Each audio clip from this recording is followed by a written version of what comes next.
kunci kesuksesan itu menghargai hadirat. Hargai Tuhan. Fokusmu kepada Tuhan. Fokusmu itu mengagungkan, memuji, menyembah Dia.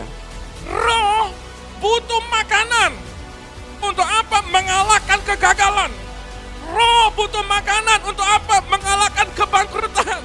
Roh membutuhkan makanan untuk apa? Keletilesuan, kehilangan pengharapan.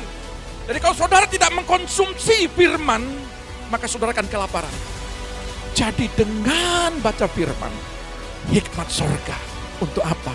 Menangani peperanganmu. Janji-janji yang berharga. Tuhan tidak kasih kita batu. Amin. Ketika minta roti kasih batu, enggak. Minta daging kasih ular, enggak. Yang berharga dikasih. Yang besar dikasih. Janji Allah itu enggak kecil bagimu.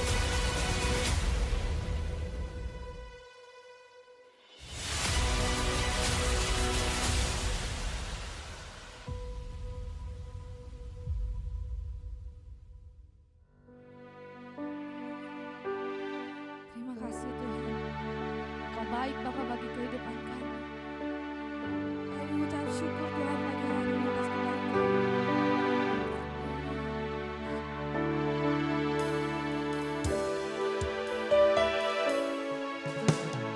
Dalam setiap musim, dalam setiap proses, tak pernah ku jalan sendiri. Dalam pergumulan, dalam kemenangan, Engkau Yesus yang bersertaku. Kau Tuhanku yang turut bekerja di dalam segala perkara hidupku. Kau datangkan semua kebaikan. Kau jadikan semua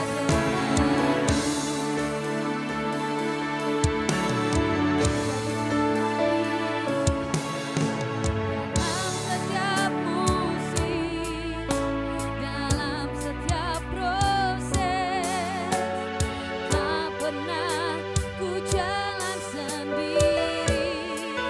Dalam pergumulan, dalam kemenangan,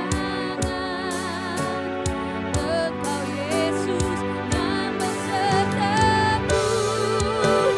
Kau Tuhanku yang turut bekerja di dalam segala perkara hidupku. Kau datangkan semua kebaikan.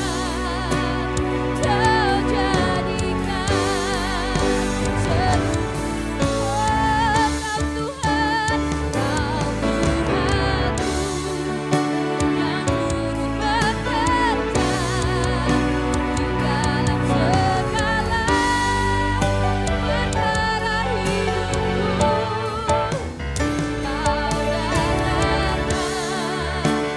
semua kebaikan.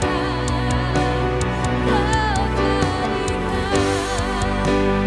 jadikan serupa denganmu. Kau Tuhanku yang turut bekerja di dalam segala perkara hidupku. Kau datangkan semua kebaikan. Kau jadikan serupa denganmu. Kami bersyukur Bapa Sorgawi. Betapa baiknya Engkau atas setiap kehidupan kami umat-Mu.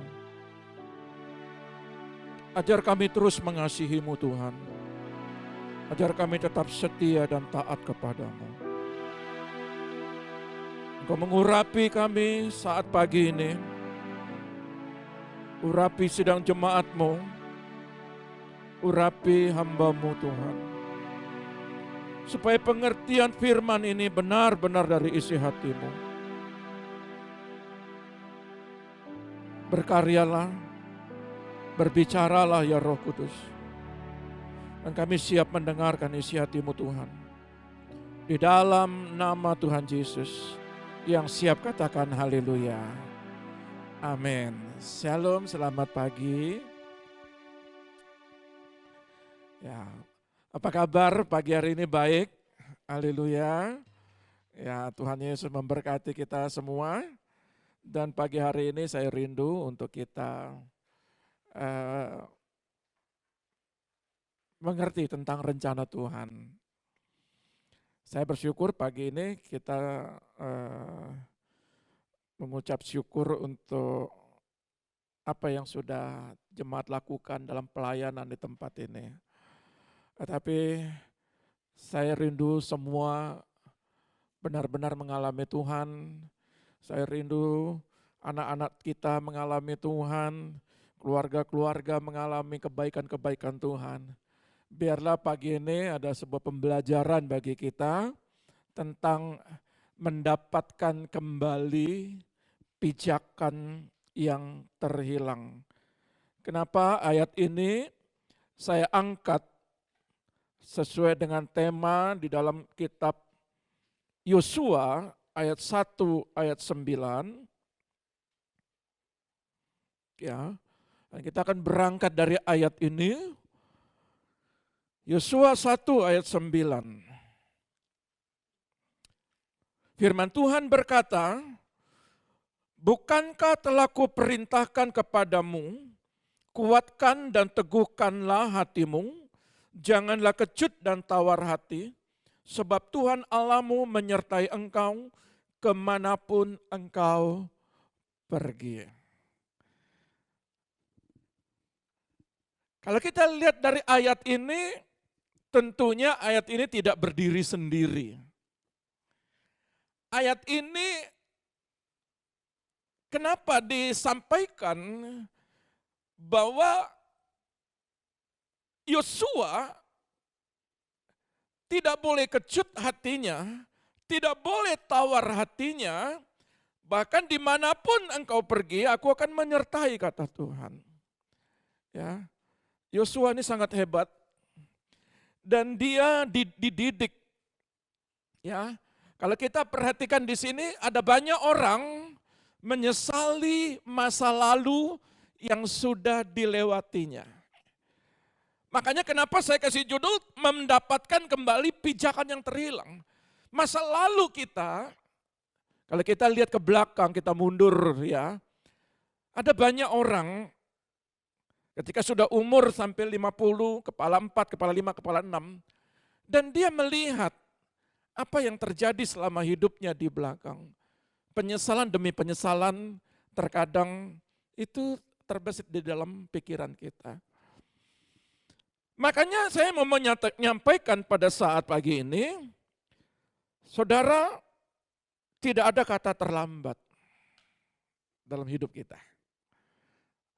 Ya, selama napas masih ada di dalam pribadimu, ya, masih ada kesempatan untuk memperbaiki.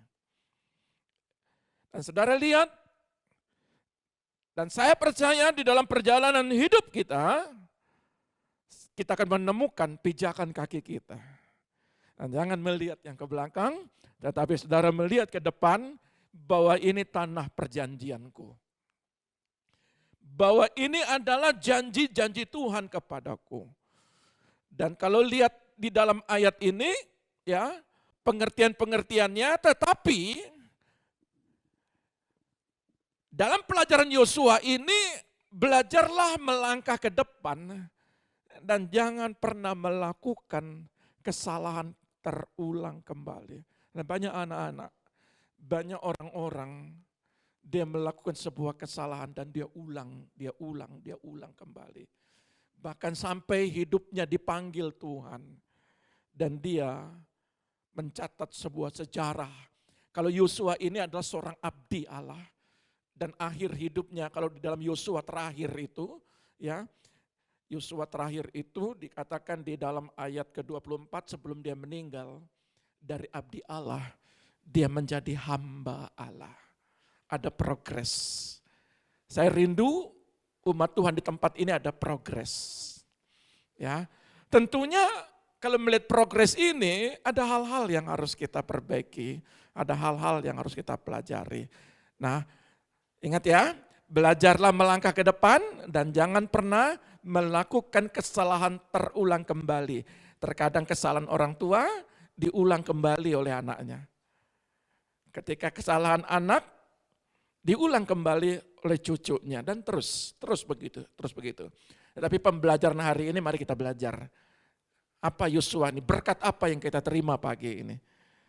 Nah, saudara perhatikan, Tuhan selalu mencari orang-orang yang akan melangkah ke depan dengan iman dan memberikan pengaruh ilahi baginya. Tuhan mau kita itu membawa pengaruh ilahi. Dan Tuhan ingin melihat kita ini. Adakah kuasa Roh Kudus dalam diri dia, mengamplikasikan dalam diri dia. Adakah kuasa Roh Kudus, kuasa ilahi dalam diri dia, itu berdampak bagi orang lain. Dan Tuhan sedang mencari. Di akhir zaman ini dia sedang mencari. Dan siapa yang mau dan dia akan pakai.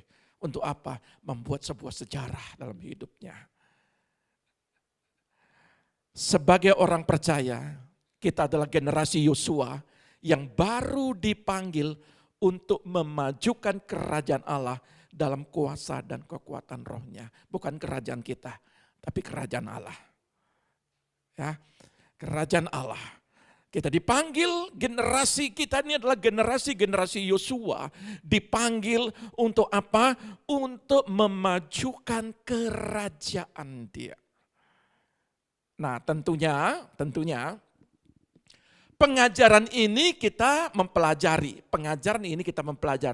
Ada 3 perintah yang Tuhan berikan kepada generasi Yosua untuk mempersiapkan mereka mempengaruhi dunia mereka di hari-hari mendatang. Generasi ini adalah sebuah generasi untuk apa? Mempengaruhi dunia. Saudara harus punya berpikir yang besar pada anak-anak saudara. Makanya bagi kami adalah urusan besok. Yang penting kamu pergi, jangan khawatir, jangan takut, jangan kecut. Kalau Allah sudah pernah berkata, aku sendiri yang akan menyertaimu, sudah kita perserahkan kepada Tuhan. Dan saya rindu kepada kita mengaplikasikan apa enggak ayat ini. Cuma kadang-kadang kan ayat ini perlu tantangan, perlu perjuangan. Ya. Kalau dikatakan di dalam ayat ini 1 ayat 9 dikatakan bahwa ya, bukankah telah kuperintahkan kepadamu, kuatkanlah dan teguhkan hatimu. Jangan kecut, jangan tawar hati sebab Tuhan Allahmu menyertai engkau kemanapun. Kemanapun. Jadi kalau kita betul-betul menyerahkan hidup kita kemanapun. Maka ada 3 hal di dalam Yosua ini yang saya tangkap untuk jemaat generasi Tuhan di tempat ini. Yosua 1 ayat 1 sampai 3. Yosua pasal 1 ayat 1 sampai 3 demikian bunyi firman Tuhan. Perintah Tuhan kepada Yosua untuk merebut tanah Kanaan. Sesudah Musa hamba Tuhan itu mati, berfirmanlah Tuhan kepada Yosua bin Nun, abdi Musa itu demikian. Abdi Musa, ya terus? Hambaku Musa telah mati, sebab itu bersiaplah sekarang, seberangilah sungai Yordan ini, engkau dan seluruh bangsa ini, menuju negeri yang akan kuberikan kepada mereka, kepada orang Israel itu, setiap tempat yang akan diinjak oleh telapak kakimu, kuberikan kepada kamu, seperti yang telah kujanjikan kepada Musa. Kata bersiaplah, saudara ya. Yosua dalam pembapaan suku Lewi. Dia seorang abdi Musa. Tetapi di sini ada instruksi Tuhan yang jelas, ada 3 instruksi. Kata bersiaplah itu bangunlah. Persiapkan diri. Ya. Kalau kita lihat bangunlah, persiapkanlah. Kata persiapkan itu bangunlah dirimu. Yang kedua, pergilah ke tanah. Ada tujuan. Ada tempat yang dituju, ada visi. Terus yang ketiga adalah tapak kakimu. Kemana engkau berpijak? Itu menjadi milikmu. Itu berbicara mengambil alih. Nah, banyak sekali generasi kita di masa sekarang, ketika dia berpijak dimanapun tempat usaha, pendidikan, rumah tangga mereka tidak bisa menguasai. Dan mereka kalah. Mereka kalah di situ. Sebab itu 3 hal ini perlu kita pelajari untuk pelajaran kita ke depan. Apa yang mau kita bangun di tempat ini? Kita membangun hanya sebatas pelayanankah? Sebatas hanya khotbahkah? Sebatas hanya komselkah? Yang mana yang kita mau bangun? Ada banyak sisi yang harus kita bangun di tempat ini. Mempersiapkan generasi demi generasi. Dan dikatakan di sini pergi. Artinya apa? Saudara, kalau saudara tidak melakukan sebuah visi yang jelas dalam hidup saudara, maka hidup kita ini biasa-biasa, berputar-putar, dan tidak mengerti kemana arah kita. Kemana arah keluarga, kemana arah anak-anak, kemana arah usaha, kemana arah pelayanan. Kalau saudara nggak punya visi, maka bertahun-tahun akan begini-begini terus. Tapi jangan 8 tahun. Saya sedang mempersiapkan visi Tuhan yang Tuhan taruh dalam penglihatan tahun 2014. Kalau kita mau berjalan bersama Tuhan, kita harus lihat message dari sorga. Apa yang Tuhan mau sampaikan. Sebagai seorang leader, sebagai seorang pemimpin, kalau dia nggak punya visi Allah yang dalam dirinya dia, maka dia hanya sebatas khotbah-khotbah tok. Tetapi dia harus jelas. Apa rencana Tuhan? Bagaimana menciptakan sebuah generasi demi generasi ke depan. Musa adalah orang Lewi. Dia punya anak, dia tidak mendidik anaknya. Tetapi kenapa yang dipanggil ini justru dari suku Efraim? Yosua. Dipersiapkan Yosua dan Kaleb. Tetapi kalau kita banyak bercerita di dalam ayat ini, Yosua sampai membuat sebuah kitab. Kenapa? Karena banyaknya pesan-pesan daripada Tuhan lewat Musa. Yosua berperang bukan dengan caranya dia, tetapi cara spirit Lewi.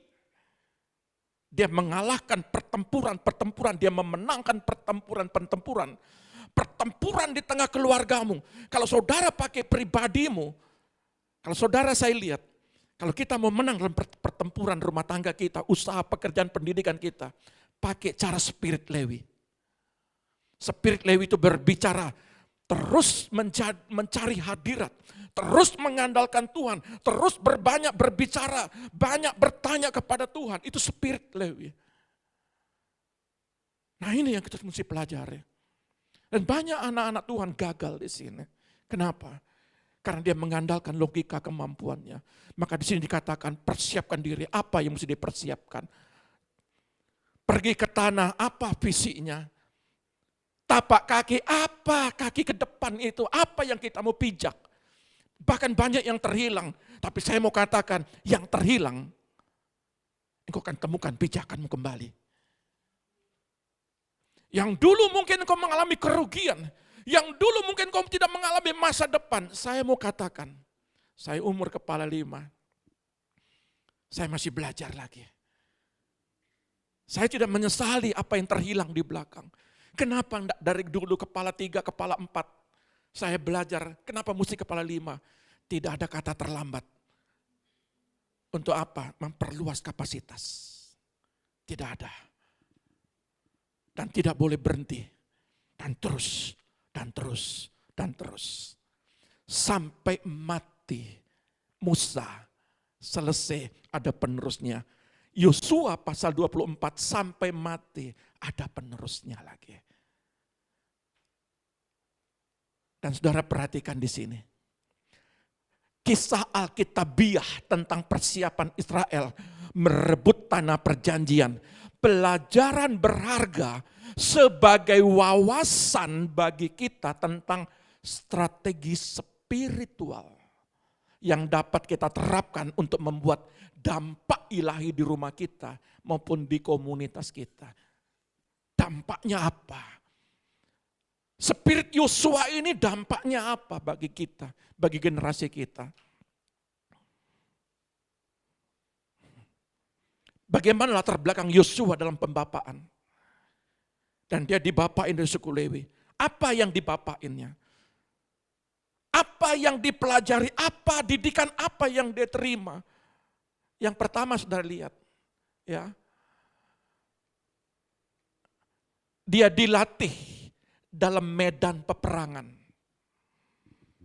Ayatnya, Keluaran 17 ayat 9 sampai 14. Keluaran pasal 17 ayat 9 sampai 14, demikian bunyi firman Tuhan. Musa berkata kepada Yosua, pilihlah orang-orang bagi kita, lalu keluarlah berperang melawan orang Amalek. Besok aku akan berdiri di puncak bukit itu dengan memegang tongkat Allah di tanganku. Lalu Yosua melakukan seperti yang dikatakan Musa kepadanya. Dia melakukan seperti apa yang dikatakan Musa kepadanya. Terus? Dan berperang melawan orang Amalek, tetapi Musa, Harun, dan Hur telah naik ke puncak bukit, dan terjadilah apabila Musa mengangkat tangannya, lebih kuatlah Israel, tetapi apabila ia menurunkan tangannya, lebih kuatlah Amalek. Maka penatlah tangan Musa. Sebab itu mereka mengambil sebuah batu, diletakkanlah di bawahnya, supaya ia duduk di atasnya. Harun dan Hur menopang kedua belah tangannya, seorang di sisi yang satu, seorang di sisi yang lain, sehingga tangannya tidak bergerak sampai matahari terbenam. Demikianlah Yosua mengalahkan Amalek dan rakyatnya dengan mata pedang.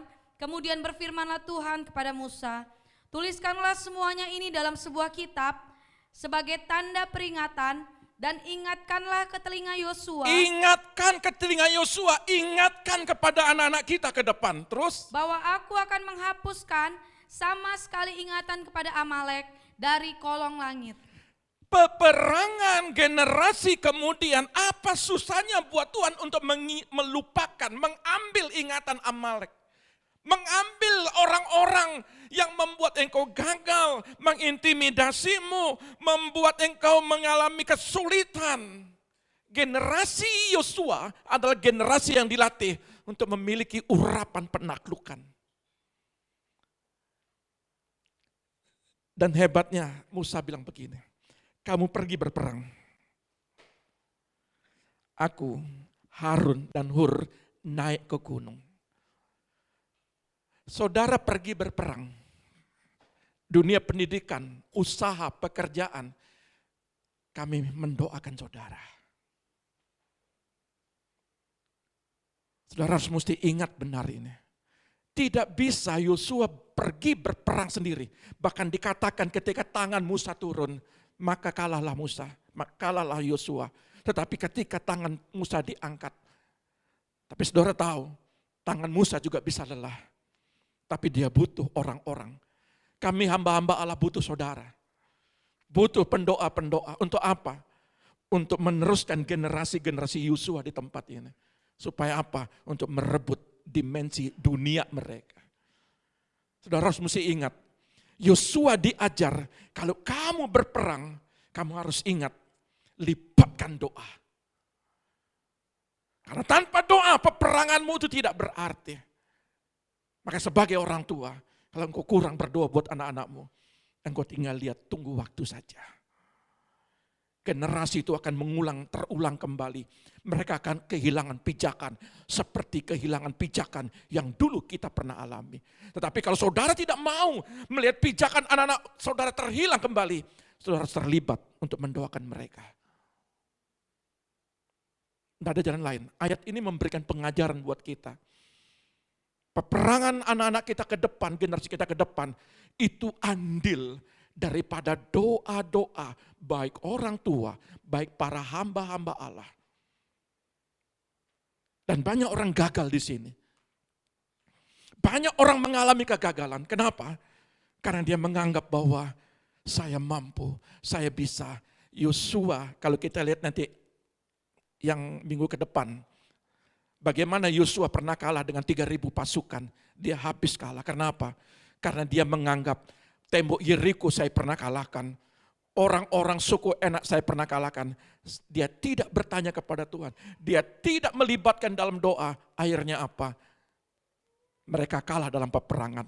Dan saudara tahu, generasi ini adalah generasi yang memiliki urapan penaklukan. Musa melihat di dalam apa? Alam spirit. Musa melihat bagaimana Musa, Harun, dan Hur melihat alam spirit, dia merebut roh kegagalan. Dia menolak roh kebangkrutan, dia menolak roh kebodohan, dia menolak roh-roh yang intimidasi. Di dalam spirit para pendoa itu bergerak untuk menang dalam pertempuran. Saudara bergerak, anak-anak saudara bergerak di alam nyata. Pendoa berdoa, pendoa bergerak di alam roh. Itu membuat anak-anak saudara sukses. Kalau saudara pahami ayat ini dengan benar, saudara harus rombak cara pandanganmu terhadap apapun pekerjaanmu. Ya. Inilah waktunya 4 generasi dilatih menghadapi tujuan membangun pilar gereja. Di sini ada 4 generasi. Kalau dari 4 generasi di tanah di padang gurun, 4 generasi baru masuk tanah perjanjian. Generasi pertama semua tidak masuk tanah perjanjian. Semua, sampai Musa tidak masuk. Mungkin di situ ada generasi kedua juga tidak masuk. Orang yang lahir di padang gurun juga tidak masuk. Ya, tapi setelah pembelajaran Yosua ini 4 generasi yang ada di sini. Pertama generasi orang tua. Kedua generasi pemuda. Ketiga generasi remaja. Dan 4 generasi sekolah minggu. Kami akan bangun 4 generasi ini. Dan tidak ada kata terlambat buat satu generasi orang tua. Tidak ada kata terlambat, engkau masih bisa memijakkan kakimu. Sama seperti kami. Tidak ada kata terlambat. Saya terus belajar, walaupun umur sekian. Terus untuk mencapai apa? Destiny. Mimpi, dream. Tidak ada saudara berkata, saya memang sudah tidak berdaya. Ya, mungkin ada saudara berkata, saya sudah pensiun. Itu pikiranmu, tetapi di dalam roh tidak ada kata pensiun. Amin. Saudara masih akan dipakai Tuhan. Dengan bagaimana dengan cara-cara saudara? Saudara lihat pilar pertama pelayanan. Ini berbicara kegiatan-kegiatan dan konteksnya adalah jiwa-jiwa. Tidak ada kata terlambat. Sampai Musa pergi, sebelum dia pergi dia malah di gunung. Dia panggil Yosua, kamu lihat ini. Sebelum dia meninggal, dia lihat, dikasih lihat Yosua. Ini tempat untuk Naftali, ini untuk Dan, ini untuk suku Yehuda. Dia berbicara di situ. Musa sebelum meninggal, visinya disampaikan kepada Yosua. Ada bidang pekerjaan. Bidang pekerjaan kami terus sama seperti Musa, Harun dan Hur, itu berdoa dalam dimensi peperangan saudara. Yang bagian pekerjaan, fokus di pekerjaan saudara. Usaha bagaimana di situ usaha saudara. Kita doakan di situ peperangan saudara. Saya mau katakan jangan kecut dan tawar hati. Di dalam usaha pekerjaanmu Tuhan menyertaimu. Di dalam pendidikan. Dan saya butuh 3 tahun dari sekarang. Saya butuh 3 tahun, saya katakan kemarin doa di hari Sabtu. Saya butuh 3 tahun. Kalau dalam dunia pendidikan, generasi kedua ini, saya nggak mengerti apa yang akan terjadi. Mereka sudah selesai semua dalam dunia pendidikan mereka. Dalam 3 tahun. Dan saudara lihat, bukan berarti kami orang tua, lalu tidak diperhatikan hanya generasi 2. Tidak. Semua 4 generasi ini, masing-masing kapasitasnya itu akan terus diperhatikan. Dan saudara lihat, dalam pekerjaan. Saudara dalam bidang pekerjaan, apa peperangan saudara? Mau umur 60-an, saudara masuk dalam dimensi doa. Untuk apa? Untuk anak-anak saudara. Mungkin sekarang ini anak-anak saudara terhilang. Mungkin saat ini anak-anak saudara tidak mengikuti apa maumu. Itulah peperanganmu. Saudara masuk. Apa yang sulit bagi Tuhan untuk melupakan pikiran Amalek. Ayat ini bilang. Pikiran Amalek diubah dalam peperangan Yosua. Yang mengubah apa? Doa-doa Yosua, doa-doa Musa, Harun dan Hur. Itu mengubah pikirannya Amalek ini. Sehingga Yosua bisa berperang. Apa yang tidak bisa dengan doa-doamu? Kalau hari ini kau melihat anak-anakmu tidak sesuai dengan pengharapanmu, masuk dalam doa. Tetapi bagi mereka yang sudah dalam bimbingan tuntunan, jangan cukup hanya di 1 poin, 2 poin. Dan saya terus memotivasi saudara, mendorong saudara, baik dalam doa-doa, baik dalam motivasi kata demi kata. Yang dalam dunia pendidikan saya suruh terus sekolah. Yang dalam pekerjaan saya terus, bagaimana pekerjaanmu? Dan saya selalu bertanya. Dan 3 tahun ini, saudara lihat, kalau mereka generasi kedua ini selesai, bagaimana tentang pelayanan ini ke depan? Tentunya tidak sama dengan hari ini, 3 tahun ke depan. Kita sudah mendapatkan kualitas-kualitas generasi-generasi Yosua yang cakap di dalam peperangan. Mereka punya kemampuan. Dan kalau kita bangun ini, bukan sekedar kita membangun sebatas komsel saja. Di sini kita bangun pelayanan komsel, ibadah raya, kita bangun di sini juga tentang bagaimana kegiatan-kegiatan Yehuda Care, doa puasa 40 hari. Di sini kita bahas, di sini benar-benar kita bangun pilar pelayanan ini. Tetapi tidak cukup di pelayanan. Di pekerjaan juga kita tanya, kita bangun, kita terlibat untuk mendoakan. Supaya 3 pilar ini benar-benar berjalan bersama-sama. Dan kalau saudara mengizinkan dibapain oleh Lewi, kalau saudara mau dibapain oleh hamba-hamba Allah di tempat ini, saya tidak hanya masuk sebatas pemahaman, pengetahuan, tetapi saya masuk dalam dimensinya Tuhan. Mengajarkan mereka, di dalam peperangan mereka, libatkan Tuhan. Dan hasilnya akan berbeda. Yang kedua, dilatih dalam penyembahan. Keluaran 33 ayat 7 sampai 11a. Keluaran 33 ayat 7 sampai 11a, demikian bunyi firman Tuhan. Sesudah itu Musa mengambil kemah dan membentangkannya di luar perkemahan, jauh dari perkemahan, dan menamainya kemah pertemuan. Kemah pertemuan. Setiap orang yang mencari Tuhan, keluarlah ia pergi ke kemah pertemuan yang di luar perkemahan.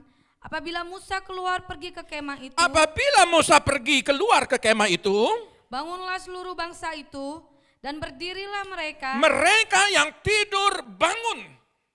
Masing-masing di pintu kemahnya. Mereka berdiri di pintu kemah masing-masing, bukan di dalam, tetapi mereka betul-betul memperhatikan. Terus? Dan mereka mengikuti Musa dengan matanya sampai ia masuk ke dalam kemah. Apabila Musa masuk ke dalam kemah itu, turunlah tiang awan dan berhenti di pintu kemah, dan berbicaralah Tuhan dengan Musa di sana. Setelah seluruh bangsa itu melihat bahwa tiang awan berhenti di pintu kemah, maka mereka bangun dan sujud menyembah masing-masing di pintu kemahnya. Dan Tuhan berbicara kepada Musa dengan berhadapan muka seperti seorang berbicara kepada temannya. Saudara lihat, tatapan mata mereka melihat Musa berjalan ke kemah itu sampai ke dalam, tidak pernah lewatkan mata mereka. Artinya apa?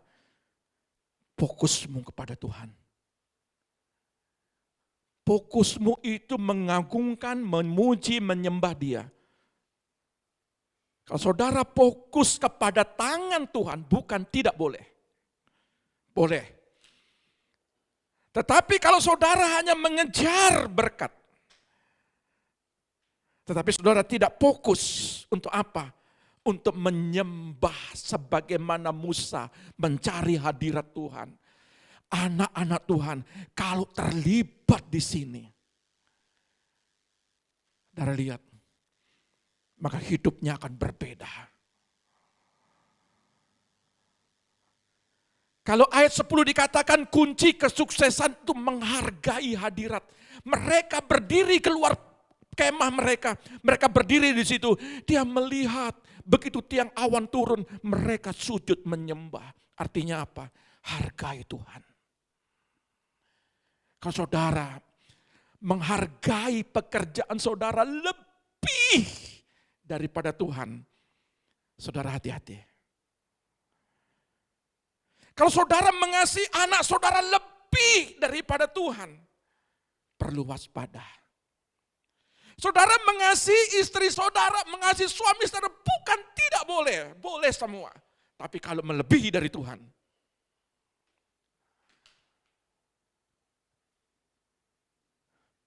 hargai Tuhan, hargai hadirat.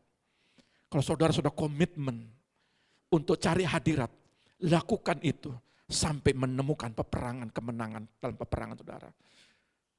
Ketika saudara masuk dalam dimensi, di doakah, di komselkah, di Zoom pagikah, itu peperangan yang terus saudara berjuang, berdoa terus di situ. Untuk apa? Untuk keluargamu, untuk apa? Pekerjaanmu, untuk apa? Untuk anak-anakmu.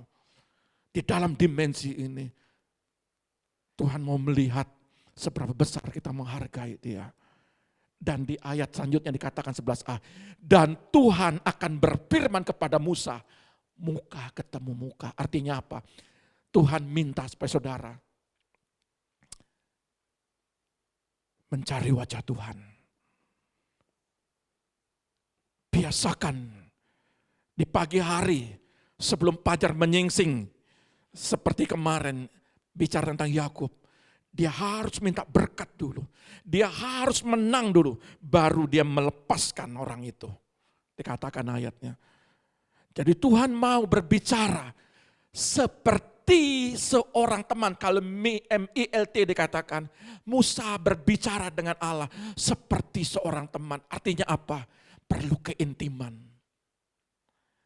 Jadi kalau saudara dibangun intim, kalau anak-anak saudara membangun keintiman dengan Tuhan, dia akan menembus tembok-tembok Yeriko. Ada banyak anak-anak Tuhan tidak mengerti di sini. Ada tembok-tembok Yeriko yang membentang di dalam hidup mereka dan mereka tidak bisa menggapai masa depan mereka. Kalau mereka bisa menembus itu karena mereka ketemu muka dengan Tuhan. Jadi kalau saudara tidak melatih ini, saudara akan menggunakan kemampuan saudara sendiri. Jadi generasi yang keempat, generasi ketiga, generasi kedua, generasi pertama yang repot juga. Kalau generasi pertama, engkau tidak membangun wajah ketemu muka dengan Tuhan, maka generasi kedua akan melihat pribadimu. Maka dia akan sebut begini, papa kan juga enggak berdoa. Mama kan juga enggak berdoa. Jadi kita akan tertuduh di sini. Ya, coba buat sesuatu untuk kesuksesan anak-anakmu. Musa berbuat sesuatu untuk kesuksesan apa? Kesuksesan Yosua.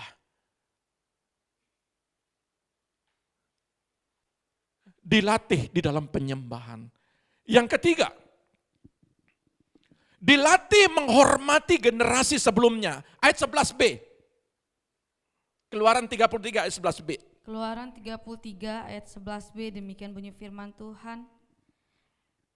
Tetapi abdinya Yosua bin Nun, seorang yang masih muda, tidaklah meninggalkan kemah itu. Kalau di dalam terjemahan lain dikatakan gini, lalu ia pun kembali. Jadi ia pun itu Musa, kembali ke perkemahan. Dan yang melayani dia, abdinya itu Yosua anak Nun, ya, bin Nun anak Nun, seorang pemuda tidak beranjak dari tengah-tengah kemah itu. Yosua taat. Dia tidak mengambil dia punya jaket perangnya. Dia tidak mengambil jubah imamnya, imam daripada kepimpinannya dia yang dipersiapkan bagi dia. Dia tunggu waktu Tuhan, dia tunggu perkataan Musa. Dan banyak sekali sehari-hari ini, saya tidak menjustis saudara, tapi banyak anak-anak Tuhan sekarang, dia tidak menghargai orang tuanya. Tidak dengan Yosua. Dia tidak beranjak dari kemah itu. Dia tunggu betul Musa datang. Dia menghargai Musa dengan ketika Musa berdoa, dia tunggu. Kenapa? Dia mau mendapatkan impartasi urapan itu. Perjumpaan dengan Tuhan. Dia merindukan impartasi. Apa yang dia dapatkan? Tapi banyak sekali. Ketika orang tua mencari hadirat.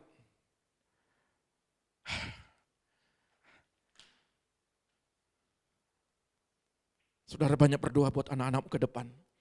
Sepertiga bintang-bintang akan berguguran. Kenapa?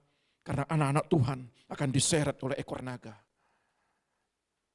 Bagaikan pohon ara yang digoncangkan, jangankan buah yang masak, yang mentah juga jatuh.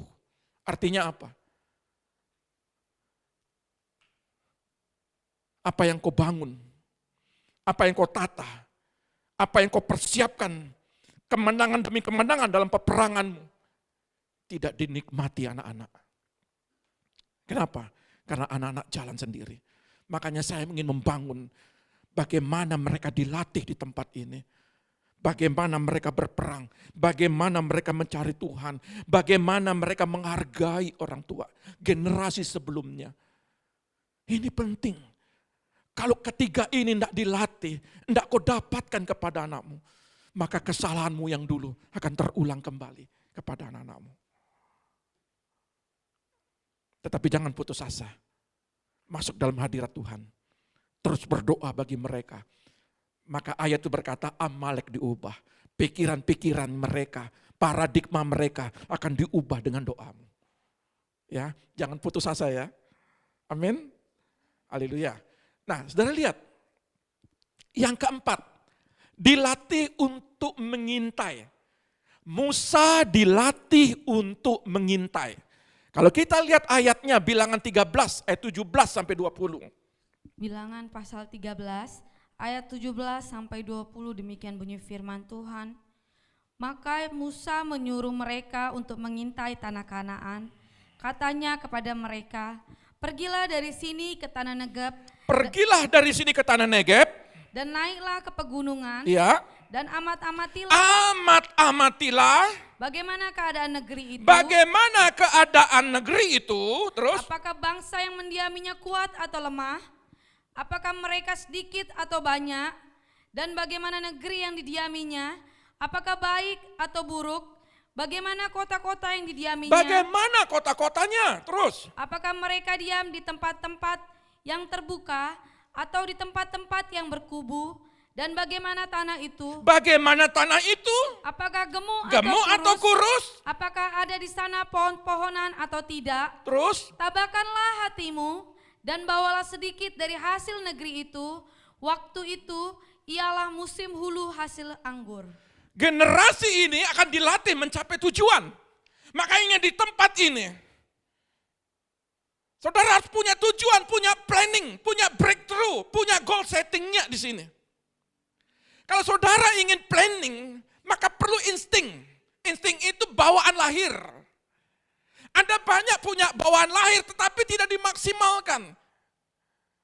Tidak ada orang bodoh di tempat ini, tidak ada. Tetapi tidak dimaksimalkan. Mereka tidak punya perencanaan. Mohon maaf kata banyak orang tua tidak punya perencanaan.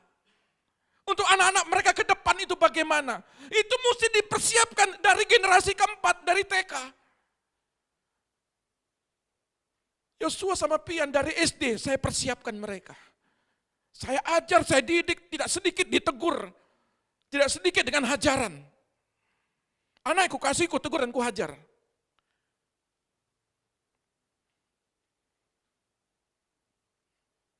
Harus ada breakthrough terobosan. pola pikir, perspektifmu. Dan ketika kau bentuk, seperti pohon kau bentuk. Pohon apa lagi? Pohon asem, pohon apa? Pohon beringin. Ketika kau bentuk ke kiri, maka dia ke kiri. Kau bentuk ke kanan, maka dia ke kanan. Seberapa besar dalam pembentukan. Pohon itu dilihat bagaimana. Kalau pohon bonsai dibentuk, maka nilainya itu akan mahal sekali.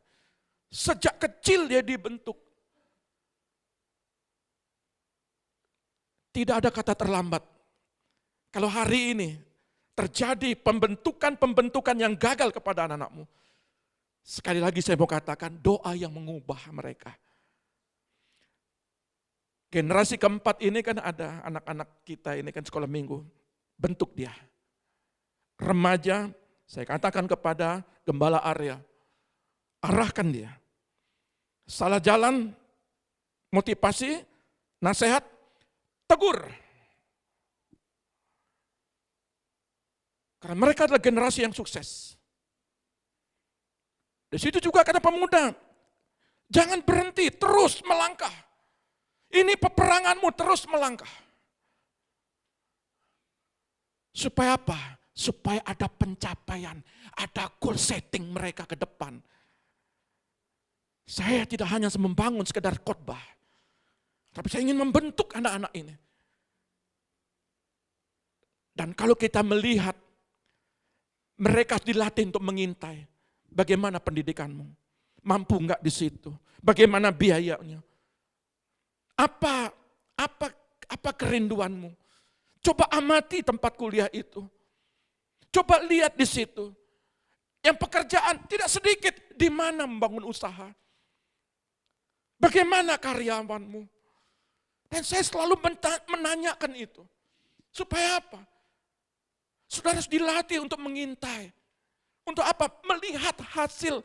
Makanya di ayat dikatakan, mereka bawa standon. Ya, beberapa ikat anggur. Ini hasilnya di sana. Kota ini kota diberkati.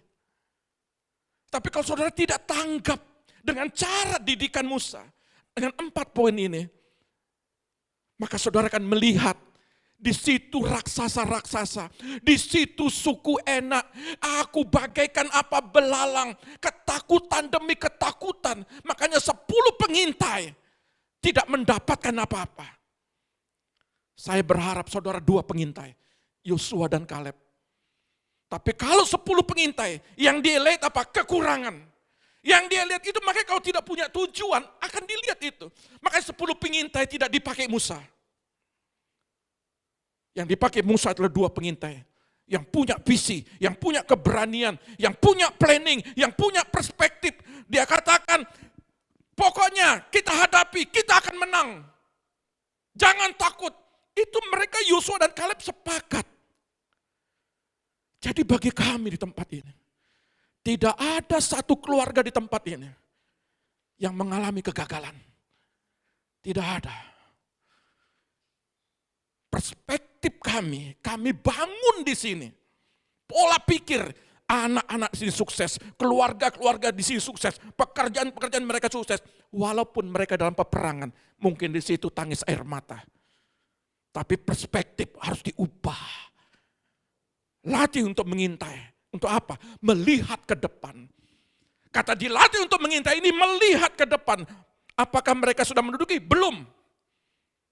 Bagaimana cara kita mengintai ke depan? Lewat hikmat sorga turun kepada kita. Kalau hikmat sorga turun, maka itu harus terlibat di dalam doa hadirat Tuhan. Dan saudara lihat, saya selalu mengulang-ulang dalam perjalanan kami dari Surabaya ke sini. Dan kami juga melihat di situ, seperti kami mula-mula, mereka menangis. Mereka membutuhkan seorang mentor. Mereka melihat ada kegagalan, ada banyak kegagalan demi kegagalan. Tapi di sini saya sudah melihat, sudah mulai melangkah ke depan. Sudah mulai melangkah. Dan dalam perjalanan, saya dengan Tuhan, saya butuh 3 tahun Tuhan. Untuk melihat generasi ini. Tapi kalau saudara punya perspektif pola pikir 10 pengintai, maka kegagalan akan terjadi. Yosua ikut cara berpikirnya Musa. Yosua orang Efraim ikut cara berpikirnya orang Lewi. Jadi kalau saudara mau berhasil, pakai spirit Lewi. Artinya apa? Melibatkan Tuhan di dalam segala hal. Maka ada pencapaian, ada goal setting. Yosua mengikuti arahan Musa untuk mempelajari situasi, kondisi, dan hasil. Jangan melihat hasil sekarang, tapi lihat hasil 1 tahun, hasil 2 tahun, hasil 3 tahun ke depan. Dengan engkau bangun bersama-sama kita di tempat ini. Bagi generasi Yosua, generasi ketiga, generasi kedua.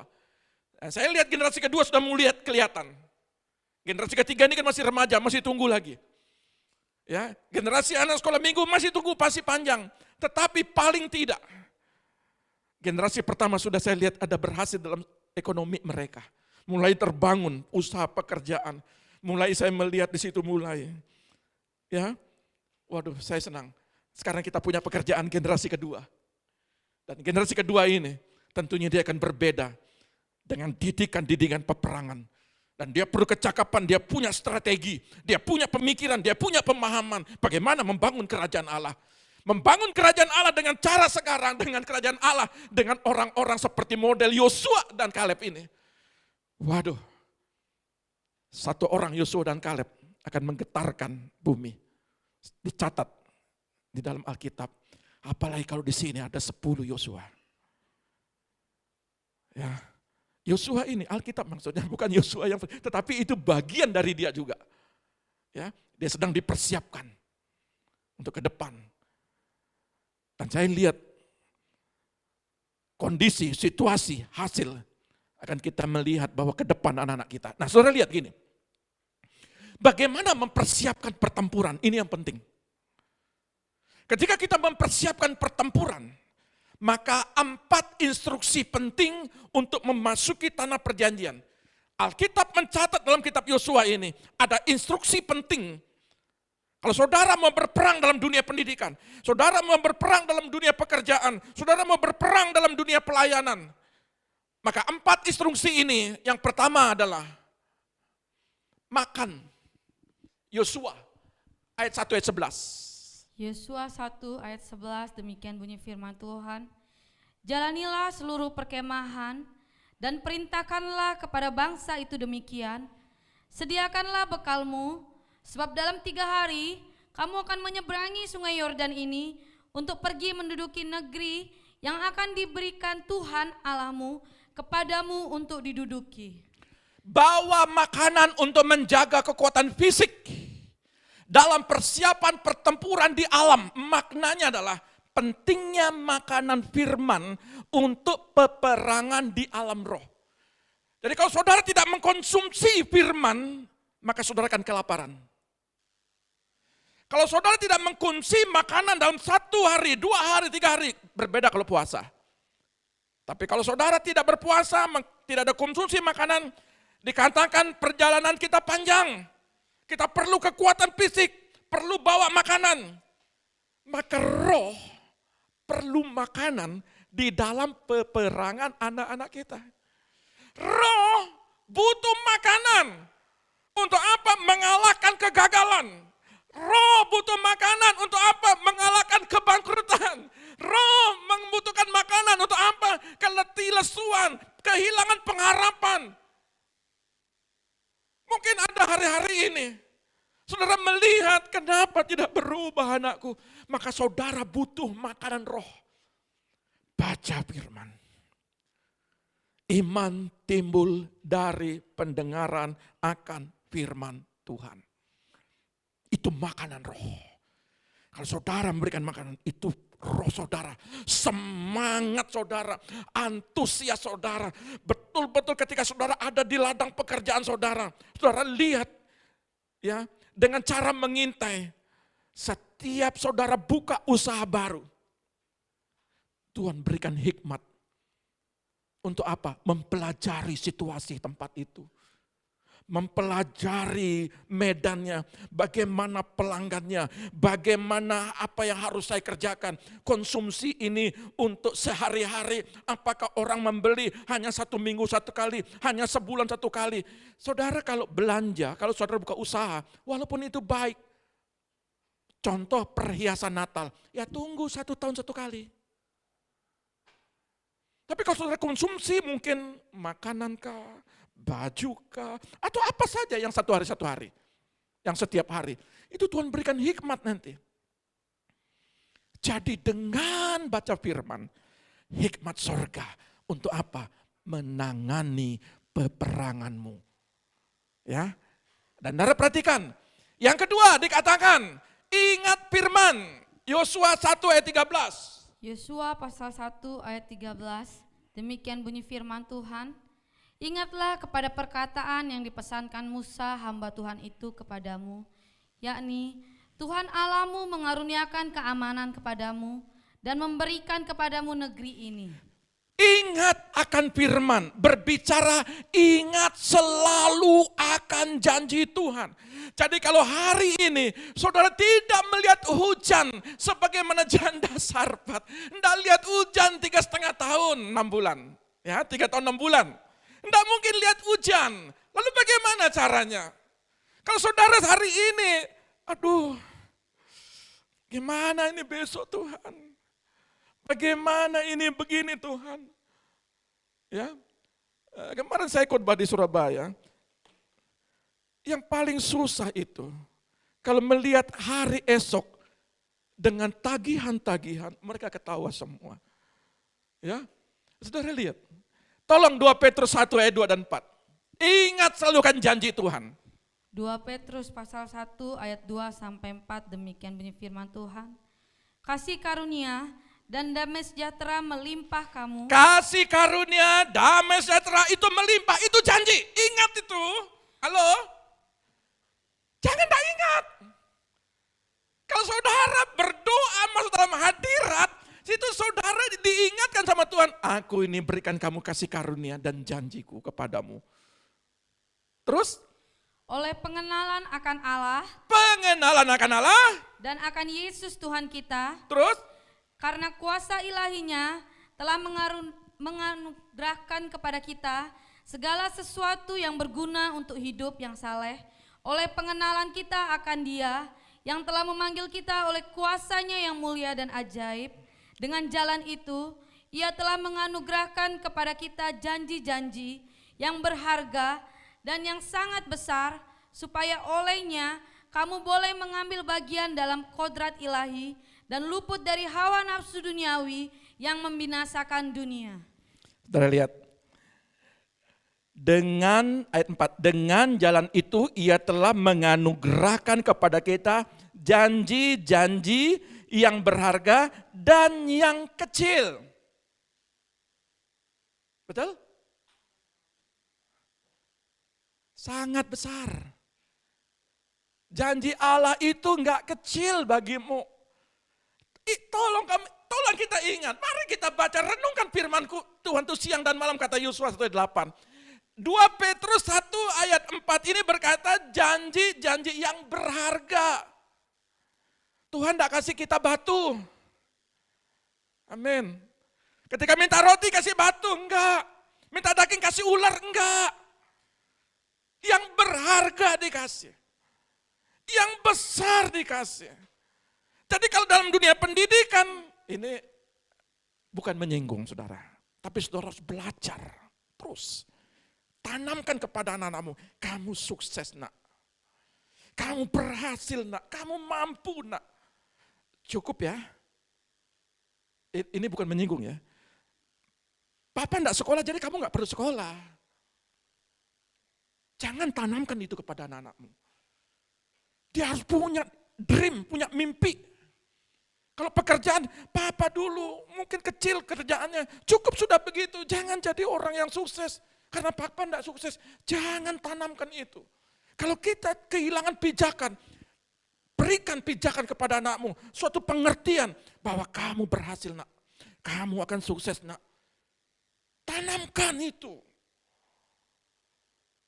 Ingatkan dia kepada Tuhan. Ingatkan dia janji Tuhan itu besar kepadamu, nak. Kalau kami dulu kehilangan pijakan, saudara tahu, ini mohon maaf kata. Gak apa-apa, harus disampaikan.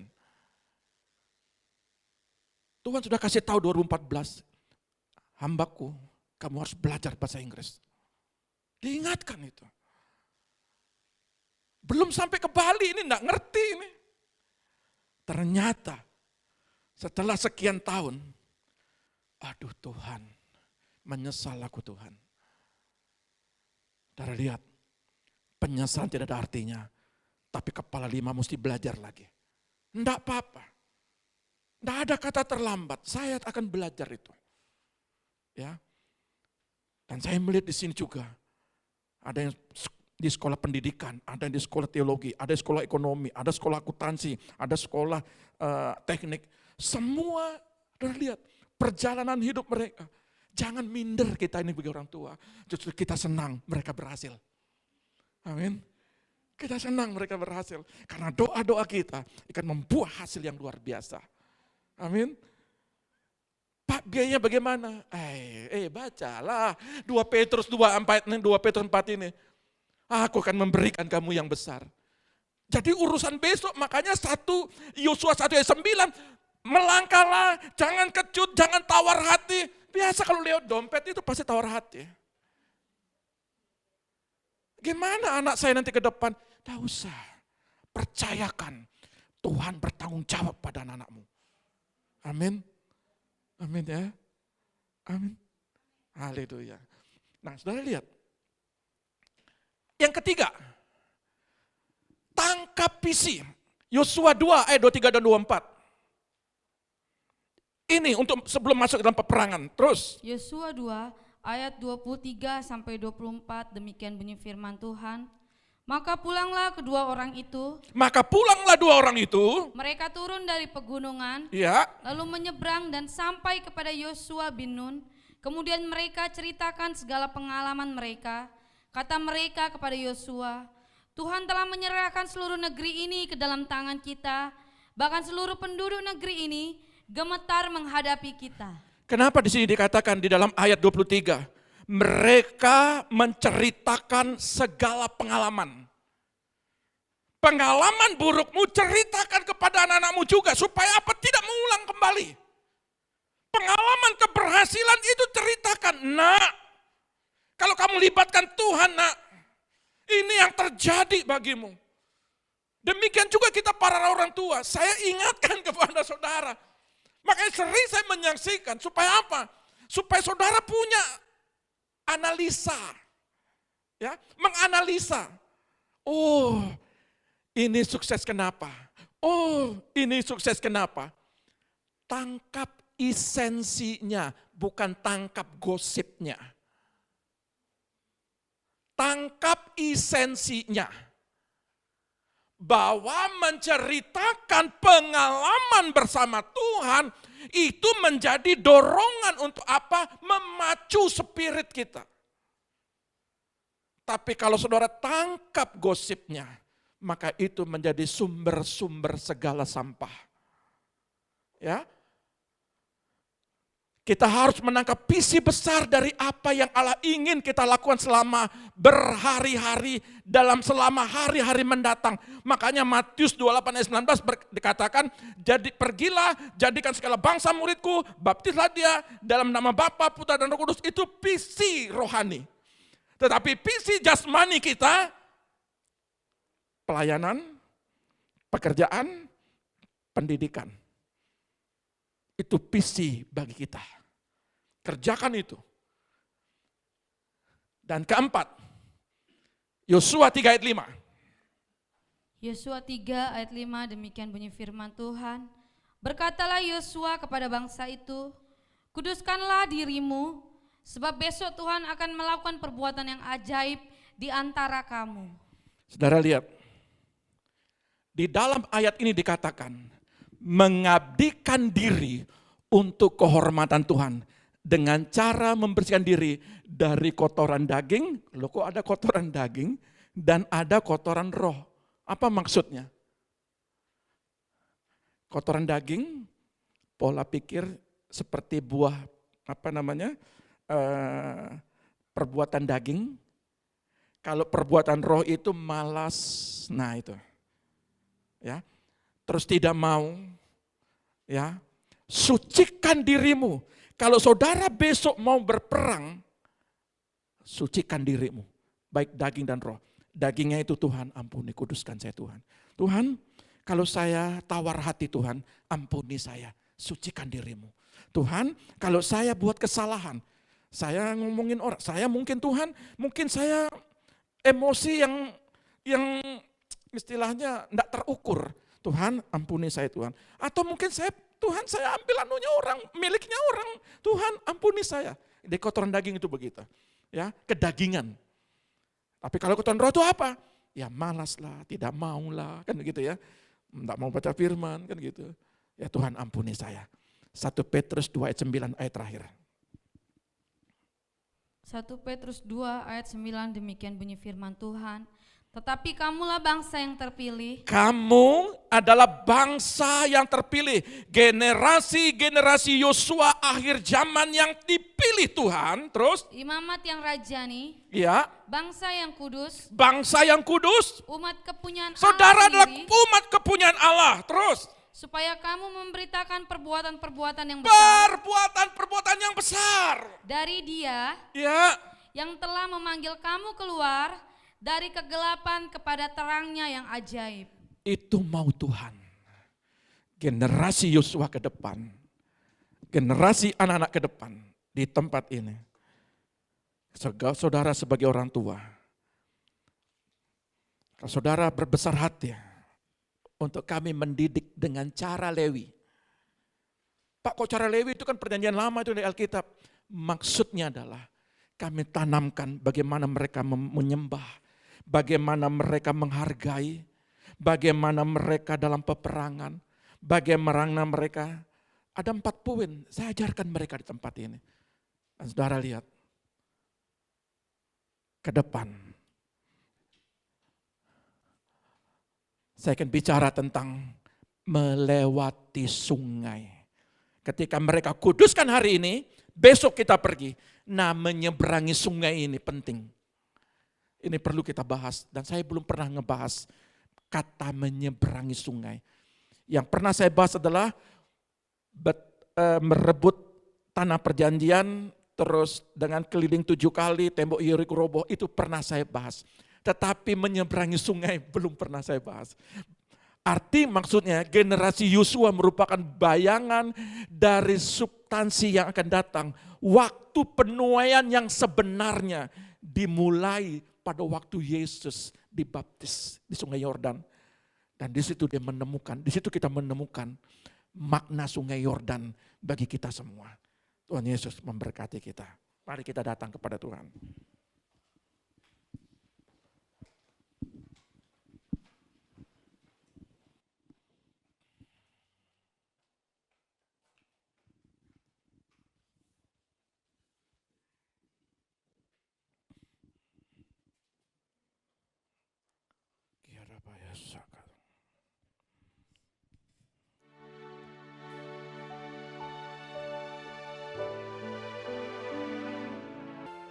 Kuduskan kami Tuhan. Apa yang sudah terhilang Tuhan, kami akan menemukan kembali ketika kami masuk dalam dimensi-Mu Tuhan. Kuduskan kami Bapa. Apa yang kami lakukan, pola pikir kami, ubah hidup kami Tuhan. Kami mau dalam peperangan ini, anak-anak kami menang di dalam peperangan mereka.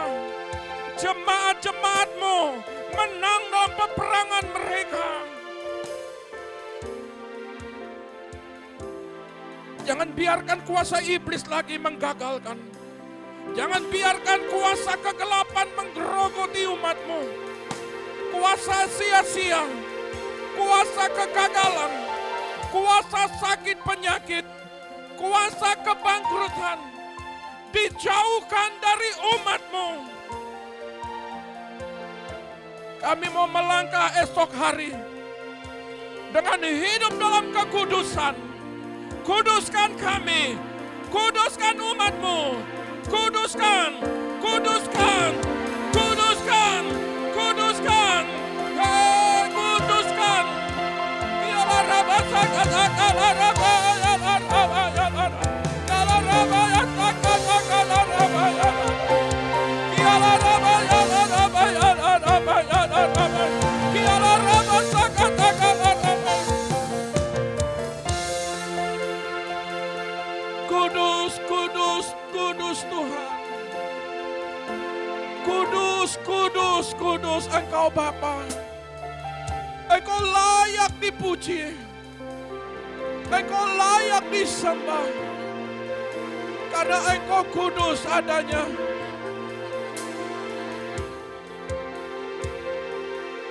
Kialah Rabbah sakat akal. Kialah Rabbah sakat akal Rabbah. Kialah Rabbah sakat akal Rabbah. Kialah Rabbah ya sakat akal Rabbah. Kialah Rabbah sakat akal Rabbah ya Rabbah. Rabbah sandeng. Rabbah sandeng. Kialah oh layak dipuji.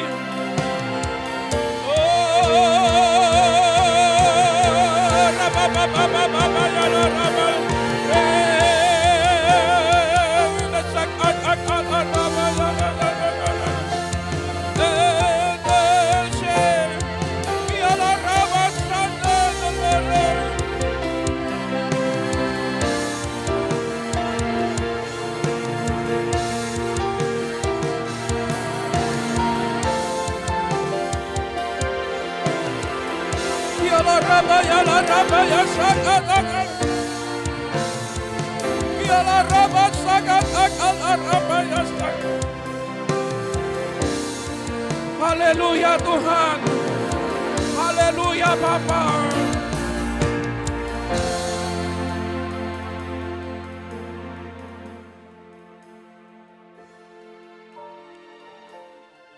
Kalau Engkau menitipkan jemaat-Mu di tempat ini Bapa, kami akan bawa mereka untuk menemukan mimpi mereka Tuhan.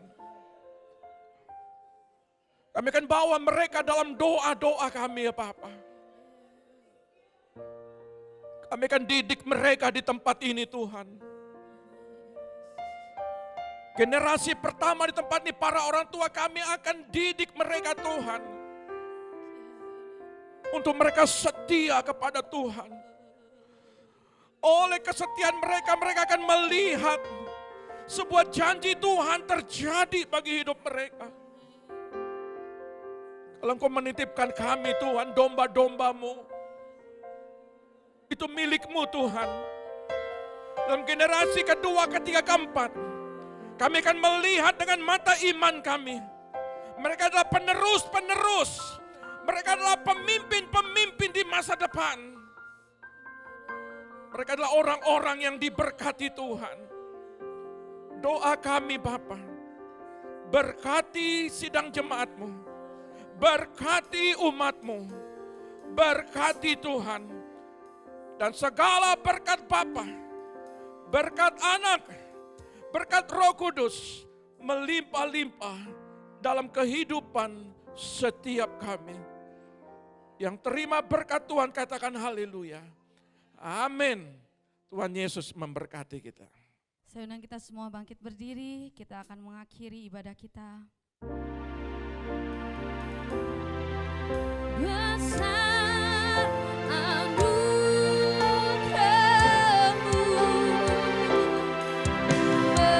berlimpah kasih-Mu,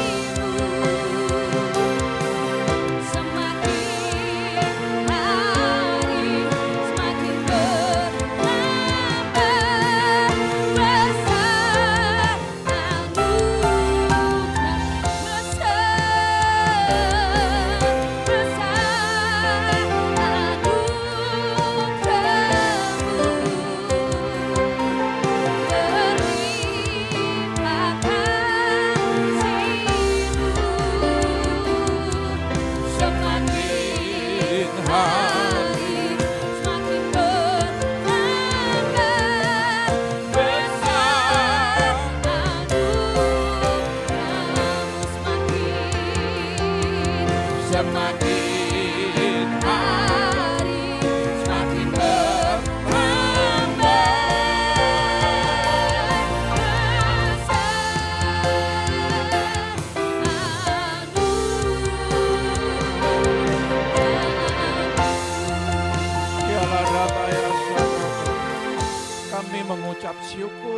Bapa Sorgawi, kami percaya bahwa perjalanan hidup kami, umat-Mu di tempat ini, akan menemukan panggilan mereka.